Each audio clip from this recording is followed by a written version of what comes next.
gabadhan hortiina ka muuqata ayaa si weyn loogu hadal hayaa baraha bulshada. waxaa la sheegay gabadhan Soomaaliyeed iyadoo istifaacaysa inay ninkeeda ku dishay gacanteeda taasoo adeegsatay baaskoolad.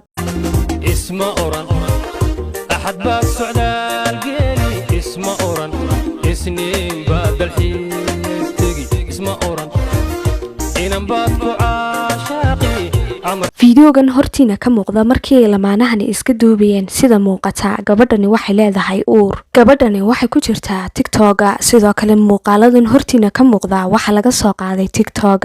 marka aad gasho akoonkeeda sidoo kale fiidiyoyadeeda qaar commentiga aad akhrido waxaad arkaysaa dad badan oo qoraaladan u soo qoreeyay hortiina ka muuqda. qaar kamid ah qoraaladaas hadaan idin akhriyo waxa kamid ah alle ha u naxariisto hadda ninkani miyuu dhintay ninka maxaad iskaga dishay subxaanallah. gabadhan oo kamid ah dadkii kommentiyada ka bixiyayna waxay tiri abaay ilaahay gacanta gaaladaha ka soo bixiyo. waxaa la sheegay qoyskan inay ku wada noolaayeen South Africa ninkana uu yahay nin Oromo ah kaasoo ka soo jeeda Ethiopia. gabadhan Soomaaliyeed TikTok-geeda hadaad gasho markasta waxay ku faani jirtay amba ay soo qori jirtay wiilka Oromada hooyadii oo ay uga jeedo caruurteeda inay ku faraxsan tahay iyo waliba ninkeeda. waxaa la sheegay labadooduba inay xabad isku adeegsadeen midba midka kalena uu ku riday sidaas darteedna iyadoo istifaacaysa inuu ninkani gacanteeda sababsaday sidaasna uu ku dhintay. qisada qoyskan ayaa ah mid dhammaanba baraha bulshada lagu hadalhayo. haddii aad tahay qof qisadan amba sheekadan qoyskan ka dhex dhacday wax ka og nagula wadaag dhanka commentiga.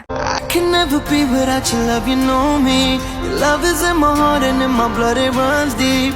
Whatever you want in life, you know it's on me. I'll be standing by you till the end.